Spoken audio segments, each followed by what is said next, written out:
How to delete a profile picture on Signal. It's pretty easy, so let's start. To begin, open the app and now go here and click on this icon.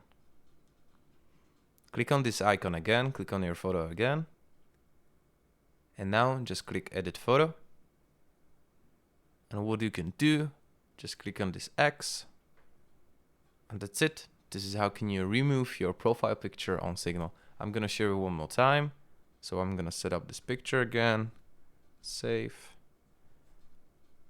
So what you need to do again, go here, click on this icon, your profile picture, and click on it again, edit photo, and now just click on this X and click save.